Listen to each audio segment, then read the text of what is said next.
center of the storm.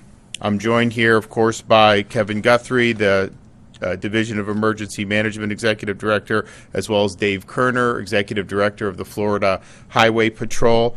We have had a report of a fatality on the roadway, car driving on I-4 near Ybor City in Tampa, was hit when a sign fell onto the highway. So that just shows you that it's very dangerous conditions out there. You need to be right now just hunkering down. Now is not the time to be going out. Not only are we seeing it hit landfall here in northern Florida, you're still seeing surge and water rising in parts of Florida far south from the Big Bend area.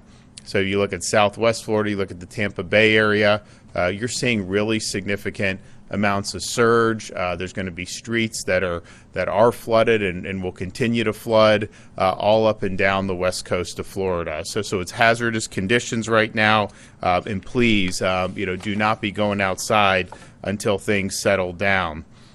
We know that travel on the roads can be hazardous, and we typically, unfortunately, will have fatalities in every storm from that. When you are out on the roads in the middle of one of these storms, that is very, very dangerous. So please do not do that. Stay put. Also, if you're sheltering in place, know your surroundings in terms of trees. You are going to see trees that are going to get knocked down. I'm sure some have already been knocked down. But you have these 140-mile-an-hour winds hitting here in North Florida. This is going to extend. I mean, you're going to have hurricane-force winds that are going to extend across a couple counties to the east and west of Taylor County. And that's going to cause trees to fall down. If you are in an area where you have that, please take precautions there. Treat it almost like a tornado as that's going by you for there. We have many major bridges that have been closed throughout today at various points. Most of the major bridges, of course, in places like Tampa Bay have been closed, and they will be open as soon as it's safe to reopen them. We have FDOT, they're standing by. As soon as it's safe, they're going to go in there, do the inspections, and get those bridges open again.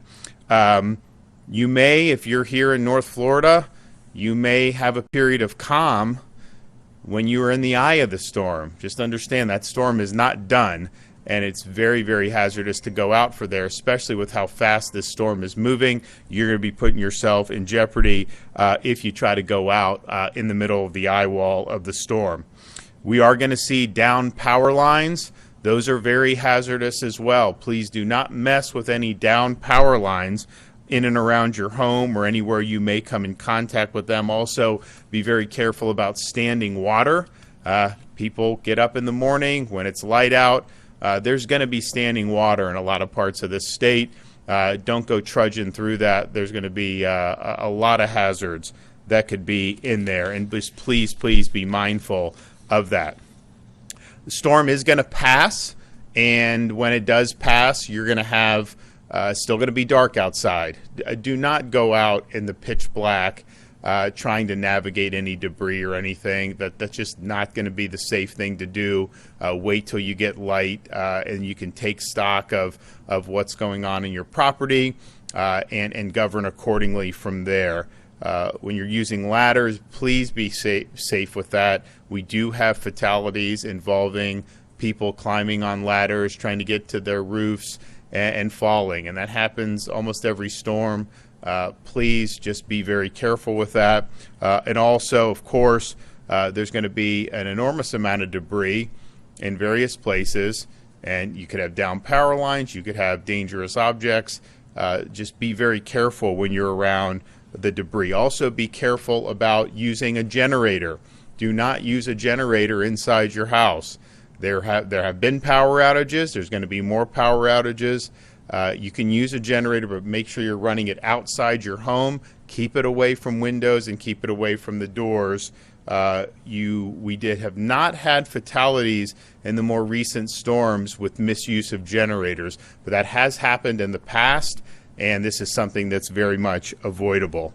So the state is ready as soon as this storm passes and it's safe to do so to commence search and rescue operations. We have 3,500 National Guardsmen standing by. We have our state guards standing by. We have state troopers standing by, and they will be active if need be. And I know we have a lot of our local first responders are going to be ready to be able to be on scene as well as needed. We're also going to be ready for road clearing. There is going to be debris on the roads. We want to get these roads open. We want to make sure that people can travel safely. And so our Florida Department of Transportation is standing by for cut and toss operations, and those will begin as soon as it's safe to do so. They're also going to go in and inspect the bridges so we can ensure they're safe and can be reopened. They have 40 large pumps to be able to pump water out of areas that have flooded, as well as almost 700 generators. And then, of course, another mission is going to be power restoration. We have tens of thousands of linemen that are standing by. I think people have seen some of the pictures that we've seen from TECO, from Duke Energy, from FP&L, and they are going to be on scene probably as soon as it's light outside in the morning. And so you'll have all day Friday a full day worth of power restoration. I think they're going to get a lot done. Obviously, we're going to have to navigate this debris, and hopefully they're going to be able to have easy access to these power lines. But this is a priority to be able to get the power restored as quickly as possible.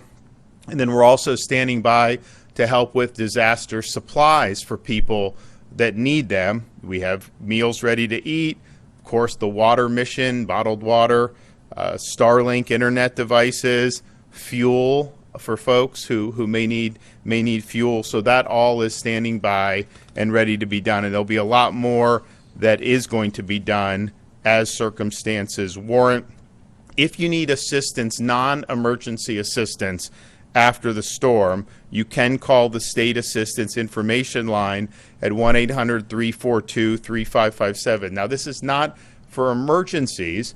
If you are in a situation where it's emergency, you make the normal emergency calls. This is for non-emergency assistance involving the aftermath of the storm, and we urge you to call that number if you need help. So we are here. We're going to face the storm in Tallahassee. I think we're on the west side of the storm, but I think the winds are actually going to be very, very significant. And even though the eye of the storm has entered into Taylor County, you are absolutely going to see major gusts in Jefferson County, in Wakulla County, in Leon County. That's going to happen. So we'll be here at the EOC through that process. And then when it's safe to kind of be liberated from here, we're going to be out and about surveying the damage and coordinating the response. With that, I will bring up Kevin Guthrie. Thank you, Governor. Hurricane Helene is, as the governor mentioned, is currently making landfall in the Big Bend area of Florida. Please shelter in place, as the governor has said. Stay indoors. Again, I like his analogy of treat this like a tornado right now. Again, those individuals along Deckle Beach, maybe even as close to Steinhatchee, you're probably seeing very clear skies right now. That's because you're in the eye of the hurricane. If you can hear us and you have power, please do not go outside. That eye wall is going to close on the back side momentarily, probably within the next 15 to 30 minutes as it continues to make landfall. So please stay indoors. Roads are dangerous due to the flooding, debris, potential downlines. Do not risk it. We have numerous roads that FHP and DOT are responding to now that are underwater. And we do not want anybody to drive through that. So please, again, turn around, do not drown. You never know what's underneath that roadway. If you are hearing trees snapping in your area, take immediate shelter. Go to an interior room away from windows and doors, most likely an interior bathroom. Close the doors and get as low as you possibly can. If you lose power and use the generator, do safely and never indoors, as the governor's already indicated. Once the storm passes, listen to your local authorities for updates. There may be situations where it's not safe for you to return back to your home. You can call ahead. You can talk to your local sheriff's office, your local police department, and see if they have anything that may be dangerous to where your area cannot actually be accessed. There's nothing more frustrating than coming back into an area after a disaster and you can't actually make it to your home. So call ahead and see if the area is accessible before you spend all the time in traffic trying to get back to your residence. Do not attempt to clean up hazardous debris or down power lines. Make sure you report the damage to local authorities. If you have damage, make sure you're calling your local emergency management agency or local 911 center. Please do not mess with power lines that are wrapped up in trees. If you do need assistance, as the governor said, you can call the state assistance information line, 1-800-342-3557. Again, that's 1-800-342-3557. We have talked about this in just about every press conference we've done, but do not do dangerous things after the disaster. If you need help, we will send you help. If you need help, your local county emergency management agency will send you the help. We have folks like Team Rubicon, the Southern Baptist Disaster Relief, the Methodist, the Catholic Charities, Salvation Army, United Way. All of these agencies will come and help you take the debris off your house. They will help you take the debris out of your yard. They will get on ladders themselves with people that are trained to do so. And that is free of charge. Don't take the risk. Use the free assistance. You can always follow us at floridadisaster.org/updates for latest information, or you can follow us at FLSERT on X and Instagram, and on Facebook at FDEM for real-time updates. And again, thank you very much, Governor. So this is a big storm.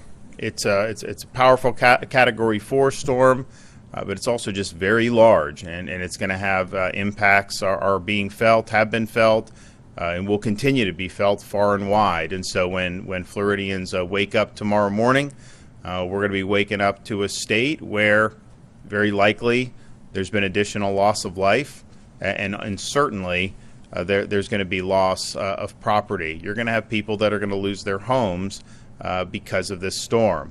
And so please keep those folks in mind. Keep them in your prayers.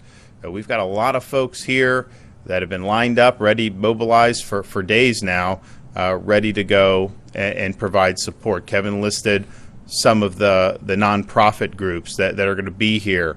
Of course, the local officials and the local emergency response folks, first responders, they're going to be there. So there's going to be a lot of assistance that's going to be brought to bear. But the reality is, a storm of this magnitude, it leaves a lot of damage in its wake. And so I don't think we're necessarily getting the full pictures of it right now, just because so much of the impact has been in the nighttime and will continue through the wee hours of the morning. But I think when we get the sunlight back up and people are able to go out and take stock, you're going to see some serious damage. So it's not anything that we can't handle as a state. We're very good at being gritting through this stuff, and we know that's just part of life when you live in a tropical climate. But it is going to be difficult for an awful lot of people. So everyone that's been involved, thank you. Everyone out there offering your thoughts and prayers, thank you as well. Okay, any questions? Yes. What's your reaction seeing the storm in Taylor County after we've had Adalia and Debbie also in Taylor County?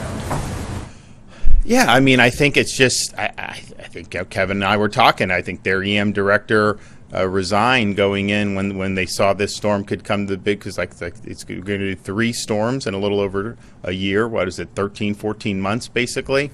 And this one is, I think, hit landfall stronger than Adalia did. And Adalia was a major hurricane.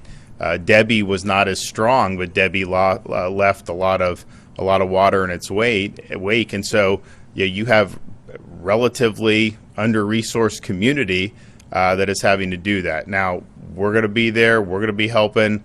But it isn't easy when you work hard to recover from Adalia, then you get Debbie, and it's like, oh, man, and then you get another big one come right on top of you. So it's not going to be easy, but we'll be there. We'll get through it. I know you mentioned the one fatality. Is that the only one that you know of right now? It's the only one that we know of. But as I said, we wake up tomorrow morning, the chances are there will likely have been more fatalities. It's just when a storm is this big and this strong, there's so many different things that can happen. This one was some car driving on the roadway and something falls on you. We are going to have trees falling. We're going to potentially have people, maybe against advice, go out on the roadways. We may have some more road, and you may have had folks get caught up in storm surge. I mean, we don't know, but I think it's likely that one or some of those things will have happened by tomorrow. But no, we don't have any reports of any fatalities other than the one traffic fatality. But I would imagine that will likely change as we get more and more reports through the wee hours of the night and into tomorrow morning. Any word on substantial damage to infrastructure? I know, like there's that one bridge that runs to St. George, and there were a lot of concerns about some of the bridges, things moving up the coast. We don't yet, but I think for sure when we wake up in the morning, the storm will have moved through the state.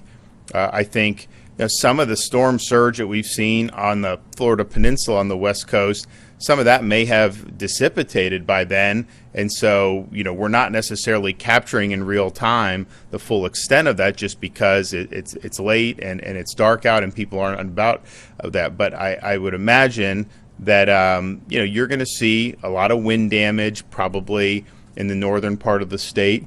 I think most of the damage in the rest of the state, I do think there'll be some wind damage because the gusts were out, but I don't think it's going to be like we saw with Ian or Michael for places that weren't in the eye of the storm in terms of that level of wind damage. Now here in the Big Bend area, 140 miles an hour, that's real deal.